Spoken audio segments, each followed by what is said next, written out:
sofá. Mas a gente vai tirar essa preguiça de ler a Bíblia. Vamos ler pelo menos os 10 primeiros versículos do capítulo 28 do Evangelho segundo escreveu o apóstolo Mateus, ou Levi, porque creio eu que o Espírito Santo tem uma mensagem através deste texto para a sua igreja. Mateus capítulo 28. Hoje é culto de Santa Ceia. Se prepara, irmão, para esse momento lindo de comunhão com o seu Criador. Se encontraram, vão glorificando a Deus. Capítulo 28, livro de Mateus, diz assim: E no fim do sábado, quando já despontava o primeiro dia da semana, Maria Madalena e outra Maria foram ver o sepulcro. E eis que houvera um grande terremoto, porque um anjo do Senhor, descendo do céu, chegou removendo a pedra e sentou-se sobre ela. Agora a igreja lê o versículo 3 em voz alta. 1, 2, 3 e...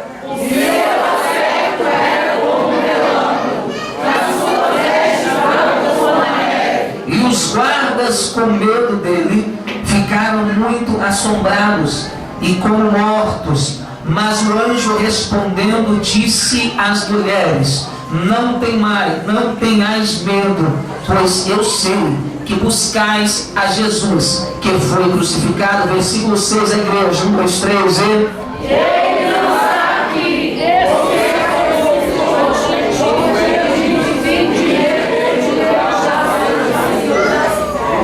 e depois imediatamente e dizei aos discípulos que já ressuscitou dos mortos.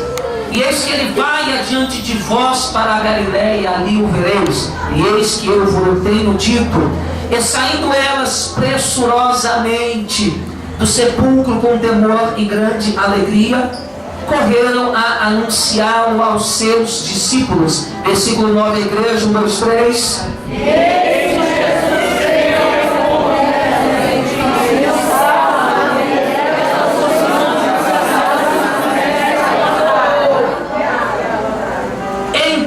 Jesus disse-lhes: não temais, ide dizer a meus irmãos que vão a Galiléia e lá me verão. Vamos fazer uma oração pela palavra. Feche os olhos. Senhor Deus, abençoa, meu Deus, o fluir dessa palavra, alimenta a nossa alma, nos direciona. Está aí a tua igreja que o Senhor comprou com o seu próprio sangue. Que eu possa ser instrumento, Senhor, nas tuas mãos mais uma vez, para a sua glória, honra e louvor. E os pentecostais falando em línguas podem se assentar. Eu falei falar em línguas, eu falei da aleluia. Acho que você tem os pentecostais falando em línguas, se assentem nos seus lugares.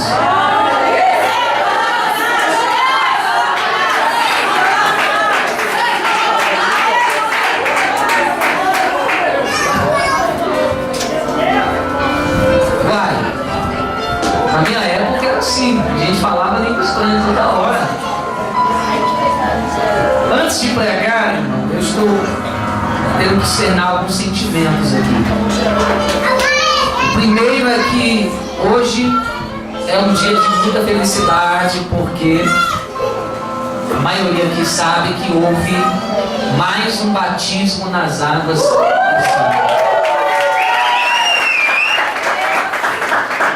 Olha que ainda tinha mais pessoas para se batizarem. O Espírito Santo me repreendeu quando eu estava lendo o livro de Atos, porque a gente estava com uma estratégia de esperar dar um número considerável de pessoas para a gente poder fazer o batismo. E tem pessoas aqui, como a irmã Vanessa, que esperou muito tempo, porque no momento tinha ela e algumas outras poucas, e a gente esperou crescer esse número para poder fazer o batismo. E lembro Atos 8, quando o eunuco é batizado, e a pergunta é: ali tem água, o que impede de eu ser batizado? O Espírito Santo me repreendeu e disse: olha, eu quero te dizer algo. Uma alma vale mais que esse mundo inteiro. Não espere uma grande quantidade para você batizá-la. É dever da igreja, é dever dos pastores. Toda alma que se arrependeu tem que ser levada às águas e ser batizada com o testemunho de arrependimento. E com essa orientação, eu obedeci temendo ao Senhor e pude, hoje presenciar. Estávamos ali batizando essas 4 pessoas, 4 almas que Jesus ama muito. Eu sei que Satanás tinha planos de destruição, mas Jesus chegou primeiro para abençoar, para salvar, para curar o coração, curar as feridas. E o mais lindo é que a mesma bênção que entrou na vida delas vai entrar no lar delas também. E aí, irmão, aí depois dessa alegria foi um mistério, né? Porque tem gente aqui que nesse culto de Santa Ceia, nessa tarde de domingo, engordaram alguns quilos aí, né? Porque teve um banquete ali na casa da irmã Beth. Aleluia, aleluia. E teve gente, irmão, que teve dó não, comeram mesmo. Por isso que eu, na hora dos irmãos da última oferta, eu fui um volume a mais assim, a camisa, e foram justamente as pessoas que estavam lá, né? Então, irmão, crente gosta de comer, hein? Esse povo comeu hoje. Fiquei sabendo que o irmão Léo comeu 5 maçãs. Depois comeu 5 pães. E os 2 pratos de comida. E ainda a irmã Maíra juntou um monte de osso e arroz para levar para o cachorro. Ele já queria pegar pensando que era para ele de novo. Não, mas era para o cachorro. Ele desculpa.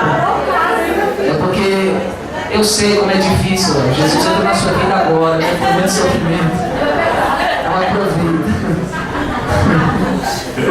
Mas foi muito bom, porque crente não tem crente que é engraçado, não tem como. Não, mas tem crente que é só Jesus, irmão. Esse menino aqui mata a gente de rir. Ele com essa cara dele aí, ninguém consegue ficar sério. O outro ali foi me cumprimentar, já viu o tamanho da mão do Gabriel? Não, desculpa falar isso no público, mas a mão do menino é gigante. Aí ele foi me cumprimentar, os dois deu 2 voltas na minha mão. E foi 2 minutos para desenrolar e sair para a verdade da paz do Senhor. Ele levanta a mão e suja o dedo no teto da igreja. Então essas pessoas assim, né, irmão, só vem parar num lugar como esse, na igreja, né? Então essas pessoas assim que faz a gente rir, a gente estava ali todo mundo junto. E foi uma bênção, a gente louvou, os jovens sorrindo, felizes, dançando na presença, né? Porque hoje os jovens acham que a alegria é se drogar, é prostituir, é estar hoje com um, amanhã com o outro, e depois estão destruídos. Mas a nossa alegria é a presença de Deus. Todo é o homem que recusa essa graça, porque eu tenho uma notícia para dar para vocês. Em breve Jesus está voltando, e essa alegria vai acabar, e muitos vão procurar a igreja e não vão encontrar, porque aquele que prometeu de vir não há de tardar. Louvado seja o Senhor, glorifique a Ele. Olhe para cá, o texto que nós lemos aqui fala sobre a ressurreição de Cristo. Diga assim: ressurreição. Olha para o seu irmão e pergunta para ele: você crê na ressurreição? A ressurreição antes era um mistério. Por quê? Porque os judeus místicos acreditavam na reencarnação. Tanto que quando João o Batista estava pregando à beira do rio, os entendidos de religião, da Bíblia da época, eles fizeram perguntas a João Batista.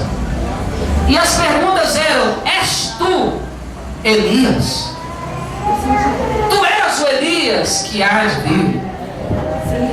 E João disse: eu sou apenas uma voz que clama no deserto.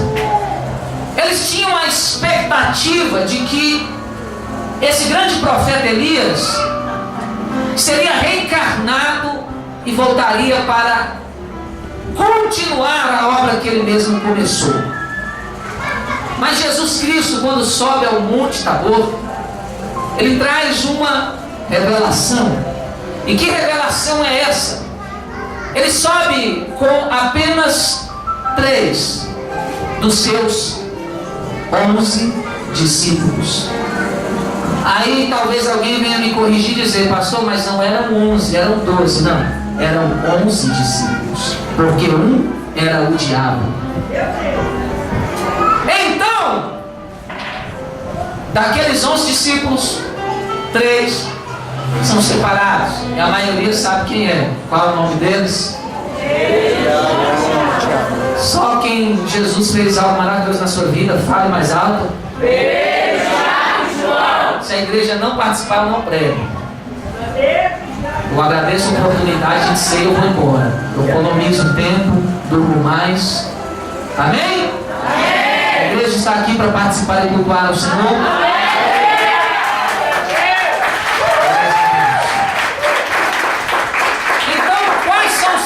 Subiram ao monte os mais chegados? Pedro, Tiago e João. Amém? Então esses três contemplaram algo inusitado. Por quê? Porque Jesus está orando, de repente ele começa a se transfigurar, o seu corpo começa a ficar etéreo, aparecendo a mistura de um Gasparzinho com luzes resplandecentes saindo dele. E se não bastasse isso, ele começa a levitar. E quando ele levita, vem uma nuvem chamada Shekinah, que no Novo Testamento não há essa expressão, mas ela sempre esteve no Antigo Testamento como transporte da presença de Deus e filtro para que o homem não morresse. E nesta nuvem saem Moisés e Elias, e uma voz do céu, a voz do Pai eterno, diz: este é o meu filho amado, em quem eu me comprazo. Os discípulos ficaram tão espantados com aquilo, que tentando ser gentil, mas talvez tentando disfarçar o medo, disseram: mestre, nós temos 3 tendas aqui, seria bom que armássemos para ti, para Moisés e para Elias. Outrora, se não soubesse que Moisés e Elias já tinham vindo há mais de 1500 anos atrás, já tinham morrido há muito tempo, então eles estavam tão desnorteados com a visão que nem pensaram nisso, que aqueles homens não eram homens da sua geração, mas se passaram há muito tempo. E quando eles começam a ter um entendimento, a ficha cai, e eles começam a pensar: ei, mas espera aí, Moisés faleceu há muito tempo. Moisés é o homem da história que meu pai contava para mim quando eu ia dormir, e Elias também. Então, quando eles estão apavorados, Jesus revela para eles o mistério e diz: olha, o que eu estou mostrando para vocês é algo chamado ressurreição. Isso é inédito, ninguém sabe disso, ninguém nunca ouviu falar disso. Porque Moisés e Elias estão aqui? Porque eles não provaram a morte, porque um foi arrebatado no redemoinho de fogo, e o outro Deus sepultou e escondeu para si. E esses mesmos que serão as testemunhas na época da grande tribulação entenderão o que é de fato a ressurreição. Então, quando Jesus está falando sobre isso a eles não entendem nada, e Jesus diz: tá bem, então já que vocês não entendem, também não comentem com ninguém, porque vocês vão ver. Quando vocês verem, vocês vão entender. E o que acontece? Semanas depois, nós vemos o acontecimento. Jesus Cristo está indo para a cruz. Jesus está sendo açoitado, está sendo humilhado para cumprir o propósito que ele mesmo veio determinando que cumpriria, obedecendo o Pai. Ele faz uma promessa: eis que eu estou indo, porque convém que o Filho do Homem seja levantado. Por que levantado? Porque essa expressão significa morte de cruz. E eles se espantaram e disseram: mas o Senhor é mestre, o Senhor é o Filho de Deus, como o Senhor vai morrer numa morte tão cruel, que é uma morte só para pessoas, para malfeitores, para as pessoas ruins, bandidos, pessoas que fizeram barbaridades. Mas eles não entendiam que isso era necessário para Jesus mostrar o poder de Deus e que de fato ele era Filho de Deus. Olha para o seu irmão, pega o ombro dele, aperta aí até a clavícula dele estralar assim, e fala: ei, Jesus Cristo. Não, só o Gabriel que não pode apertar, senão ele vai, a mão dele vai lá no joelho da pessoa, o filho dele. Então diz aí: Jesus tinha que provar que era, que é Filho de Deus. Olha para cá. E que prova seria essa? Porque a maioria das pessoas que viram Jesus operando milagres, fazendo maravilhas, criam que ele era um profeta. Diga assim: profeta. Agora fala assim: Jesus Cristo é mais do que um profeta. Irmão, pregar a palavra de Deus para as pessoas perdidas é fácil. Quando você prega para aqui no Brasil, para os nossos irmãos um pouco afastados da doutrina da sã palavra, chamados católicos, mas que são nossos irmãos cristãos, quando você prega para eles já é um pouco mais difícil. Porque eles cresceram aprendendo algo e eles vão dizer: não, eu não preciso de aceitar Jesus. Eu já aceitei Jesus desde criancinha. E aquela ladainha, porque a gente que é evangelista, que prega, já cansou de ouvir isso, né? Você imagina pregar para um judeu. Porque quando o ímpio vem para uma reunião, vê um demônio sendo expulso, vê um câncer saindo, vê pessoas sendo batizadas no Espírito Santo, ele fica maravilhado e diz: esse Deus é real. Eu vi mistérios naquela igreja, eu vi coisas que eu nunca vi lá fora. Mas você pregar para um judeu que viu coluna de fogo à noite para iluminar o caminho, coluna de nuvem de dia para tampar do sol, pão e carne descer do céu, a roupa crescer no corpo por 40 anos e as sandálias não rasgarem no deserto, no meio dos caminhos arenosos, e crescerem junto com os pés da criança. Aquelas pessoas que viram o mar vermelho se abrir, o rio Nilo ser transformado em sangue, coisas sobrenaturais. Imagina você pregar para um povo como aquele, e eles não criam de forma nenhuma que Jesus era o Filho de Deus por causa de sinais. Porque quando Jesus curava, já Eliseu curava também. Quando Jesus fazia alguma maravilha, já quando eu ia dormir, meu pai me botava para dormir dentro da história de Moisés, dizendo que era o vermelho, que ele fez milagres, ele orou e até se abriu, engoliu os inimigos dele. Então não tinha maravilha que Jesus fizesse e convencesse aquele povo. Meu Deus! Então Jesus precisava de algo a mais. E quando Jesus vai sofrer daquela forma na cruz, e todos pensando que ele seria um impostor, que não era o Filho de Deus, a Bíblia diz que o que ele mesmo profetizou aconteceu.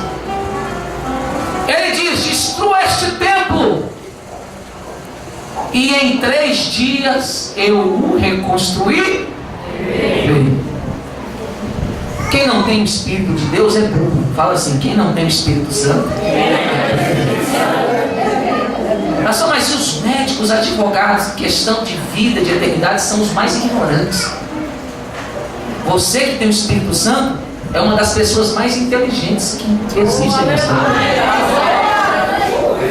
E aquele povo não tinha o Espírito de Deus porque não creu no Filho unigênito do Pai. E quando Jesus está falando do templo, do seu próprio corpo, eles estão imaginando o templo material. Eles dizem: esse templo levou anos e anos para Herodes construir, como é que ele vai derrubar e reconstruir em 3 dias? Ele diz para aquela geração perversa: assim como Jonas esteve 3 dias e 3 noites na boca do peixe, convém que o Filho do Homem esteja 3 dias e 3 noites no seio da terra. Quem entendia isso? Ninguém.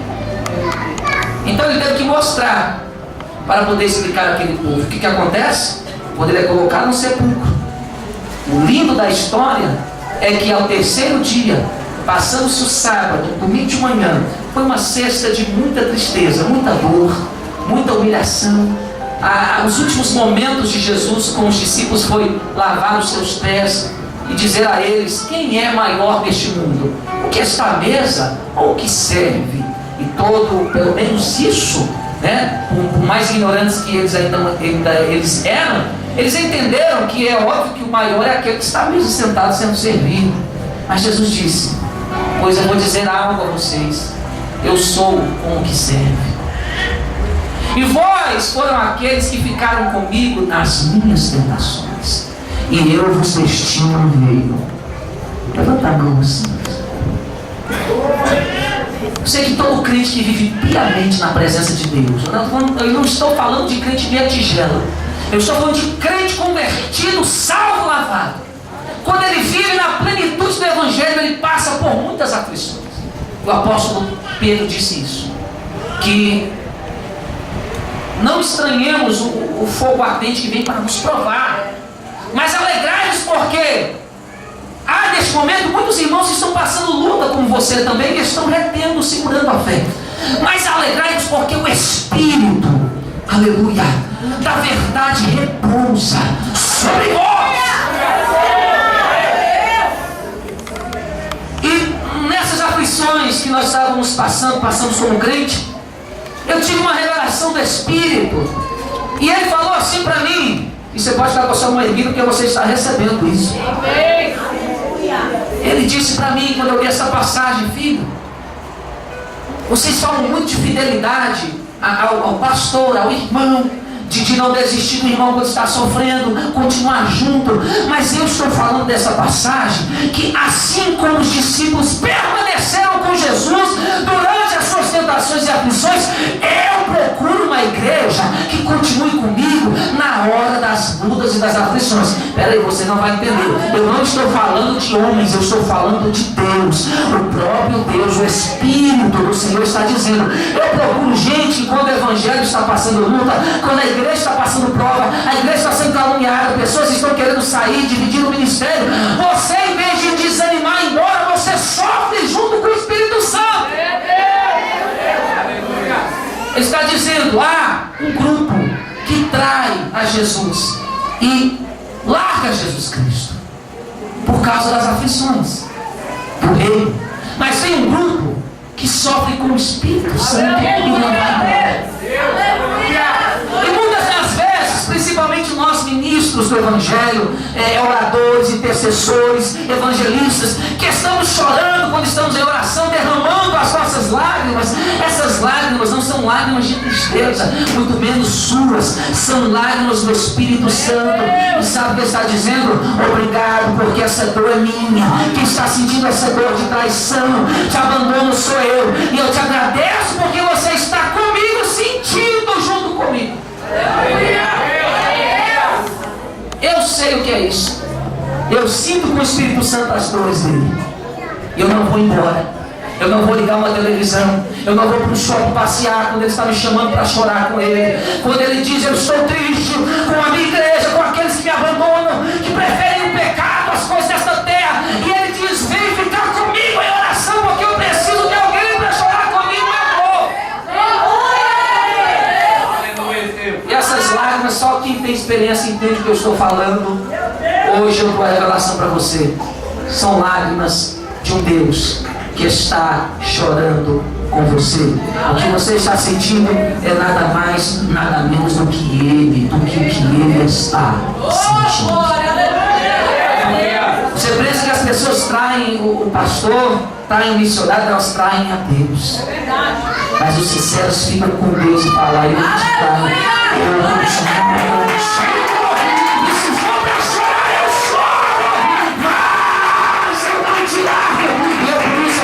Você levantar as suas mãos e receber isso. Isso é princípio de fidelidade e sinceridade.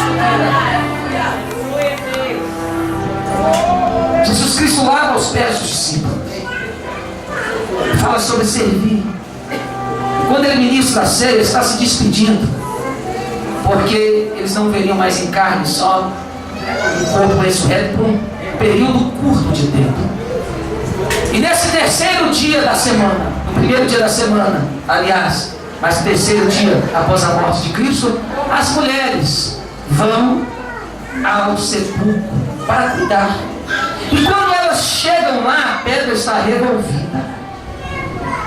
E o que espanta é que um anjo pisou naquele lugar, e só o impacto dos pés daquele anjo fez com que houvesse um terremoto.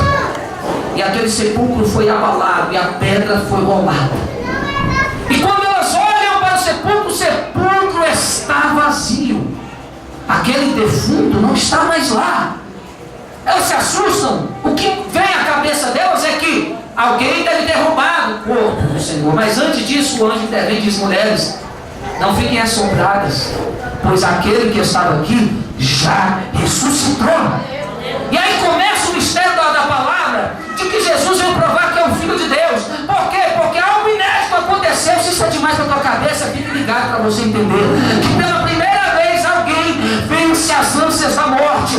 Pela primeira vez alguém não pode ser submetido por ela. Pela primeira vez a morte fica confusa, porque a Bíblia diz que a vida do homem é um fio de prata, e ela com sua foice vem e corta esse fio fino e leva para o ar. Nesse dia o aguilhão dela foi quebrado, e ela com sua cabeça e disse: esse fio não é de prata, é de aço, é de alguma coisa, não pode ser quebrado.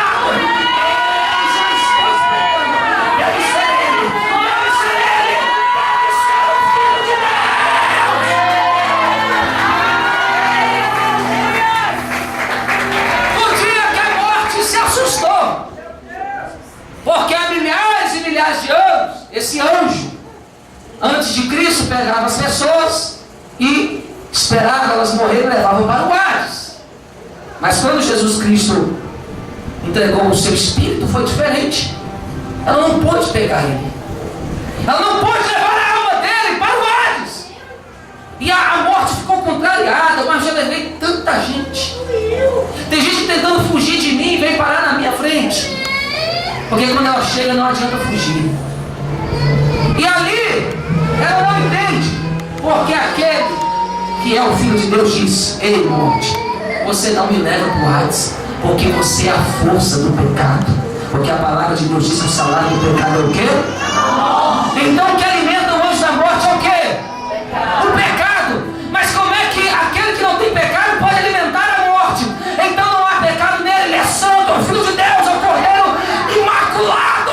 E quando ela chega, ele diz: ei, não é na tua mão, eu não tenho pecado, é no Pai. Ei, Pai, em tuas mãos, não é tua, é na do Pai, fica aí, porque na sua eu me entrego.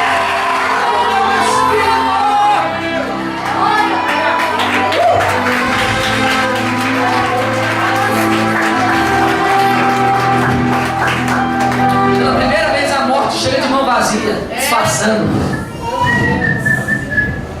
Talvez Satanás manda alguém perguntar: ei, quem foi dessa vez? Aquele lá. Parece que tinha 3 na cruz, né? Estamos 3 aí. E a morte: não, tem 2. Como assim tem 2? O outro não morreu, não. Aquele lá tinha como pegar ele. Mas como assim não tinha? Não vi pecado. Eu não vi pecado dele. E aí quando eu fui ceifar a vida dele, a minha foice quebrou. Sabia disso? Paulo disse isso. Paulo teve a visão quando a morte foi levar o corpo de Jesus. Ele diz bem claro, Coríntios 15, quem já ouviu: ó morte, aonde está o teu aguilhão? Porque travada foi a vitória lá na cruz do Calvário. E você perdeu, e o meu Cristo venceu. Só os adoradores do Cristo ressurreram.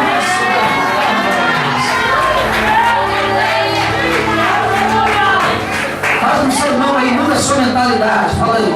Você está muito acostumado a ver um Jesus derrotado.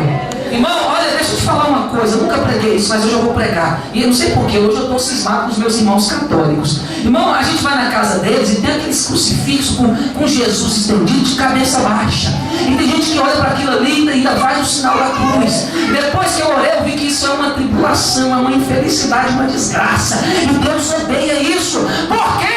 Porque a cruz foi aonde o pecado dos homens matou Jesus Cristo. Então a cruz matou Jesus, correto? Então eu quero perguntar aqui: quem tem filho? Se alguém pegar e matar o seu filho com uma arma de fogo na sua frente, disparar vários tiros nele, e depois você pegar o corpo e reconhecer a arma e olhar para aquele objeto, toda vez que você olhar para aquela arma, o que você vai sentir? Ou se alguém mata o seu filho com uma arma branca, com uma faca, quando você olhar para aquela faca, você vai sentir ódio, vai sentir raiva, porque você vai dizer: essa faca, essa arma matou meu filho. Então quando a gente fica colocando essas cruzes, a gente está lembrando do instrumento que matou Jesus. E se não fosse o pouco, eles colocam um Cristo assim.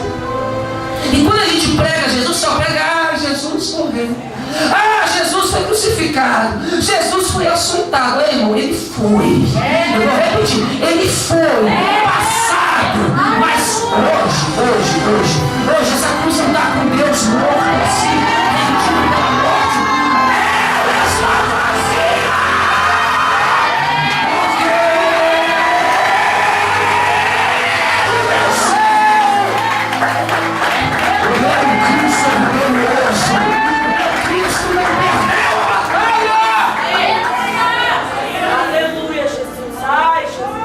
A gente tem que falar do Cristo que venceu. Por isso eu prego a cruz vazia. Ele não está lá e ela não pode retê-lo. Esse Cristo ressurreto cumpre o que prometeu. Aquilo que ele falou no Monte Tabor, a prefiguração do templo que seria destruído e reconstruído, e a parábola de Jonas. Porque ele esteve 3 dias no seio da morte, fazendo o quê? Pregando o evangelho aos espíritos em prisão. prisão. E quando ele pregou lá, não foi um evangelho de salvação, como a gente ouve, foi outro tipo de mensagem. Mas ele pregou aos espíritos em prisão. E quando ele termina de pregar, e a gente já falou muito disso, que ele pegou, tomou a chave do diabo, da vida da morte, a chave da vida, a mão de Satanás, dizendo: agora ninguém que crê no meu nome vai descer para ele. Todo mundo que morrer crê no meu nome, eu vou recolher. Ele vai direto para mim, cheira de Hades, cheira desse lugar de tormento, aleluia. Porque isso é promessa para crentes. Você não entende Bíblia, pelo amor de Deus, então não venha para essa reunião, porque eu estou pregando aqui que nós não somos dessa terra, e quando descemos aquela sepultura, não será o anjo da morte que vai buscar a sua vida, será o próprio Cristo que vai estar de braços abertos para te receber no céu. Como eu queria que vocês pensassem nisso, parassem de focar as suas vidas só nas coisas desta terra, só no material. Nós não somos daqui. Eu vi uma atriz muito famosa, quando faleceu, dizendo: descanse em paz, está no céu. A mulher nunca quis saber de Jesus, zombava de crente, odiava a palavra de Deus, sempre ostentou tesouro e ouro. Aí quando desce, parecendo uma bonequinha oca, seca, dentro daquele caixão, todo mundo chora e diz: a bênção foi para o céu. Não, irmão, eu tenho visão espiritual. Ela pode estar arrumada, um velório, um funeral chique, maravilhoso, mas naquele momento demônios rodearam a vida dela, demônios cercaram ele, pegaram ela sem dó e sem piedade, desceram ao mais profundo da terra, porque não reconheceram a sua salvação. E assim nós temos que tomar cuidado. Se você não reconhecer a Cristo e não aceitar a vida que Deus quer para você, você pode perder esse privilégio da ressurreição. E quando nós vemos muitas pessoas aí que morrem, que ninguém está nem aí, até mesmo pessoas simples, que não tem nem nenhuma roupa tão bonita para ir à igreja, mas que todo dia estava lá orando, entregando a sua vida ao Senhor Jesus, talvez numa favela, numa periferia, e lá falecendo, até mesmo naquele lugar, naquele estado de miséria, o ambiente espiritual é totalmente diferente, porque anjos e luzes começam a cercar aquela vida, e ela começa a subir, levada por anjos, para junto nos braços daquele que há de voltar para buscar a sua igreja. Eu estou falando de ressurreição aqui. Se tem crente ainda preso nas coisas desta terra, que acha que sexo é melhor que Jesus, que acha que dinheiro é melhor que Jesus, que acha que roubar lá no meio daquele povo fedendo a CC, a pinga, é melhor que estar no culto, esse culto não é para você, porque esse culto é para quem quer ir para o céu e sai da ressurreição. Será que tem glória a Deus aqui? Pelo amor de Deus,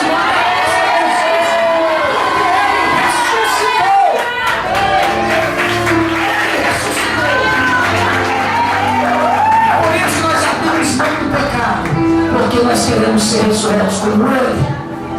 E Ele sobe, Ele cumpre a obra, chega diante do Pai, e Ele envia o Espírito Santo, e Ele diz: ficai em Jerusalém, até que do alto sejais revestidos do poder. O poder do Espírito que precisamos para dar testemunho de cristãos, para vencermos o pecado. E que o Espírito Santo seja na nossa vida como selo. Ou seja, no dia que a trombeta tocar, só quem tem o selo vai subir. Só quem tem a marca de um crente de noiva, santa imaculada, não vai ficar nesta terra. Não adianta algo de dizer que essa terrestre nós estamos sendo abduzidos, não. É o arrebatamento da igreja. E ele já está chegando. Esse realmente vai ser arrebatado aqui.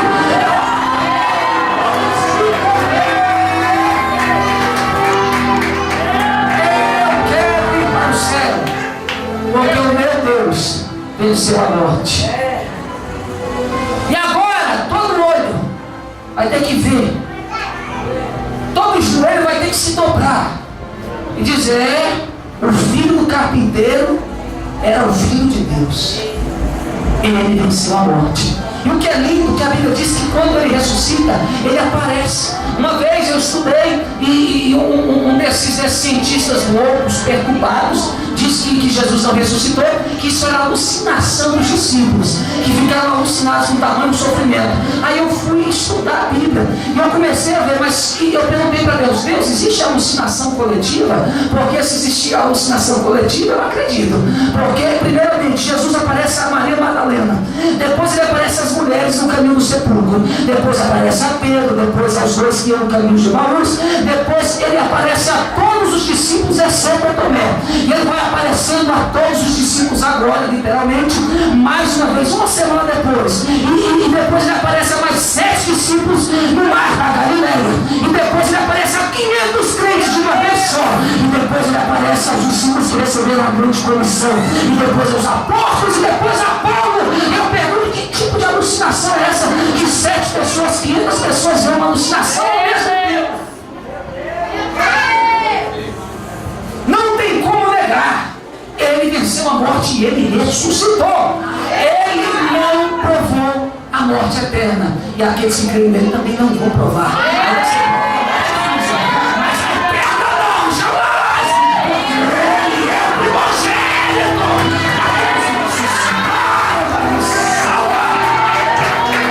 Isso é promessa. Isso é mensagem para a gente se alegrar. Isso é para aumentar a esperança, para a gente voltar a buscar a Deus como buscávamos antes. Ficar naqueles cultos que a gente não tinha preocupação que hora ia terminar, que horas eram. Porque quando você entra na presença de Deus, você entra na eternidade. Esquece hora, esquece tudo, você fica nessa dimensão. E as coisas são tremendas. Deus cura, Deus renova, Deus mostra coisas inefáveis. E seu relacionamento com Ele começa a aumentar cada vez mais. E nós precisamos de voltar a sentir isso. Precisamos de voltar a sentir Jesus Cristo ressurreto. O que eu acho lindo é que depois que ele ressuscita, quem é o primeiro cristão a ver que a ressurreição existe? Estevão. Ele está pregando. E devido ao ódio dos judeus, porque odiaram a Jesus, começam a apedrejá-lo. E ele olha para o céu. E eu estava estudando a Bíblia, e toda vez que fala de Jesus após a ascensão, fala de Jesus sentado à destra de Deus. Assim, Jesus. Mais alto, Jesus. Sentado à destra de Deus. Mas nesse momento eu quero dizer que uma coisa é preciosa. A palavra de Deus diz que preciosa é a morte dos seus santos para o seu Deus. Eu quero dizer que a morte do crente é preciosa para Deus. A morte do ímpio é triste. Você vai no velório do ímpio, aquela tristeza, aquela opressão, aquele vazio. Mas no velório de um salvo é totalmente diferente, porque ele já está dançando com Cristo na glória. Ele não está ali só o corpo, só a matéria, só a casa. Ele não está mais ali. Ali é só a carcaça. Ele está com o dono da vida, o autor da vida. Porque eu acho lindo é que o Estevão está sendo apedrejado. Ele olha para frente e vê uma multidão furiosa com ele. Mas quando ele olha para o céu, ele não vê o Filho de Deus sentado à mesa. Ele vê o Filho de Deus em pé. Porque quando o discurso estava muito forte, ele defendeu tanto que Jesus era o Filho de Deus, que ele ressuscitou sem medo de acusação, de afronta, de ameaça. E Jesus levantou no trono, meu Pai, eu estou na Bíblia como assentado à destra, mas dá licença, eu vou ter que ficar de pé e bater palma desse cara. O cara está dizendo que eu ressuscitei, que eu sou o Filho de Deus. Ele está batendo palma para Estevão. Estão pregando e as pedras já estão na mão. Aí de repente ele faz uma oração que só Jesus fez. O irmão percebeu. Só Jesus fez. E quem gosta de falar de Jesus tem uma consequência para a vida dele. Levanta a mão para receber. Você começa a ficar parecendo com ele. Quanto mais você fala, mais você vai parecer com ele. E eu provo isso porque quando Estevão está defendendo a ressurreição de Cristo, capítulo 7 é tremendo, diários. Aí ele olha para o céu e ele diz: ele começa assim, ele diz: olha, eu vejo o Filho de Deus em pé, a destra do Pai. É Jesus esperando, dizendo: vai, filho, pode morrer por mim, porque eu vou te dar um abraço. Eu gostei de você. E ele diz essas últimas palavras: Pai, perdoa, porque eles não sabem o que fazem. E quando antes de Estevão morrer, Jesus fala: ele não vai morrer, eu vou pegar ele antes da morte. Ele é logo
assenta no seu lugar.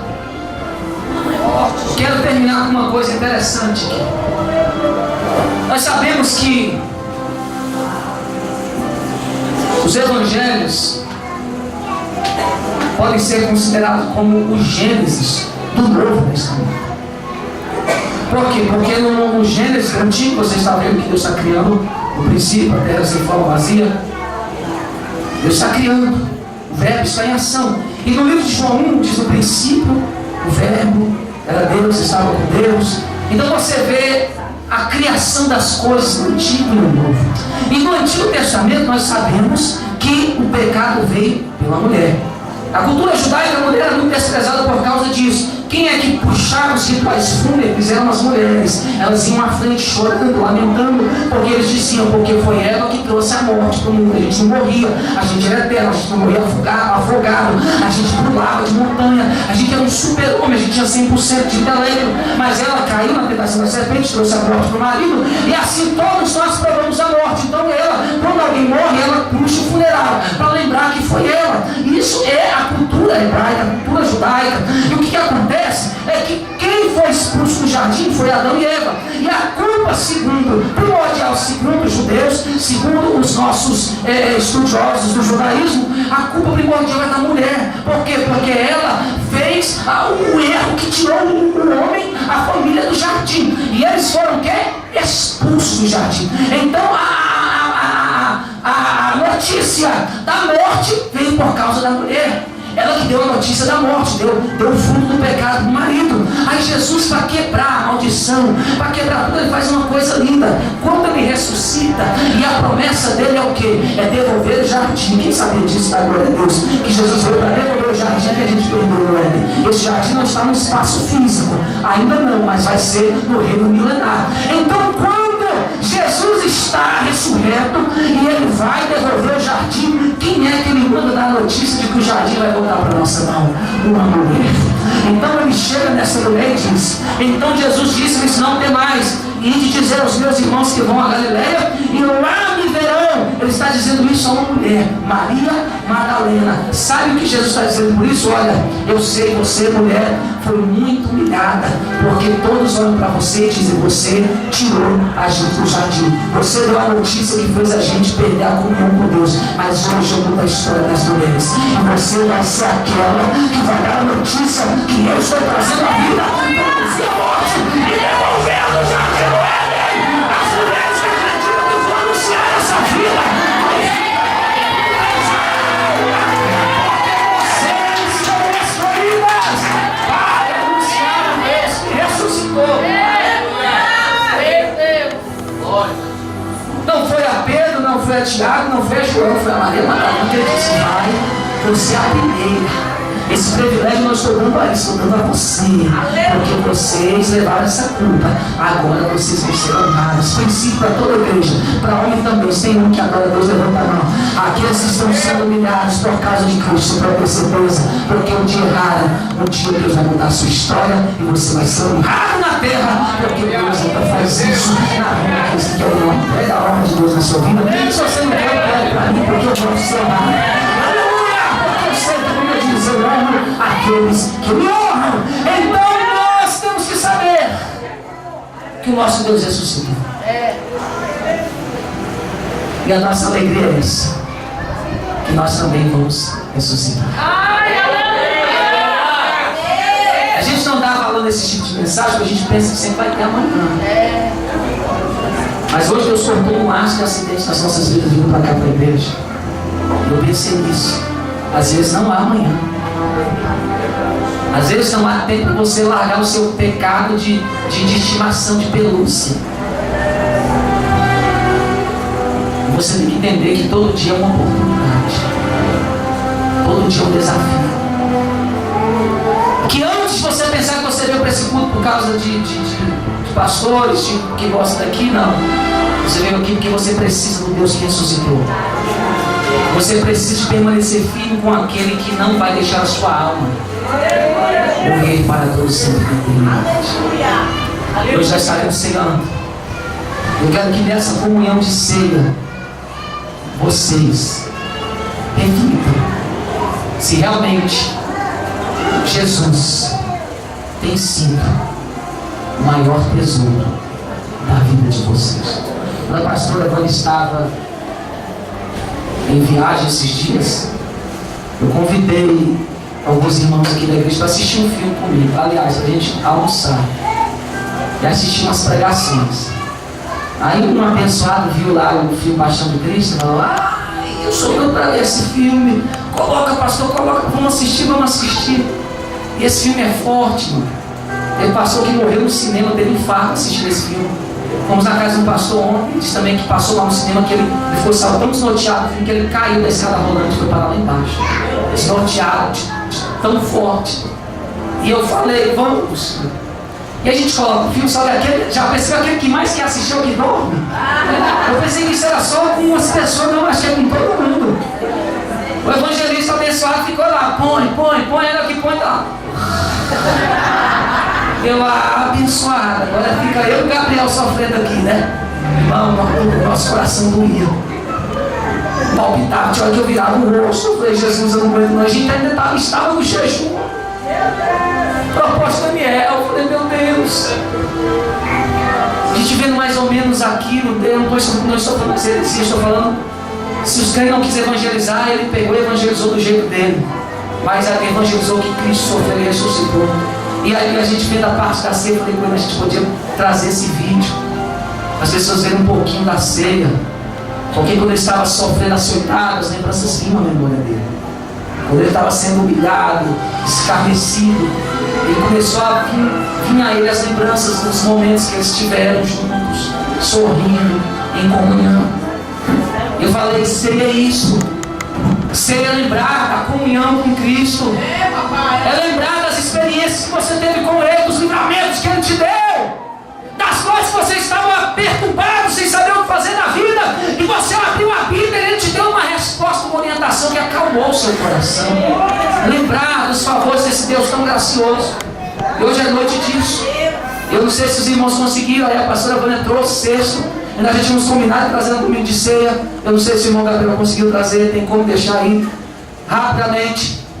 Eu acho lindo que o Espírito Santo aqui governa aqui. Eu não tinha falado nada com a Vânia, e ela também deveria trazer um vídeo lembrando de algumas coisas que Jesus passou. Então eu entendo que Deus está querendo da igreja que vocês voltem a amar Jesus.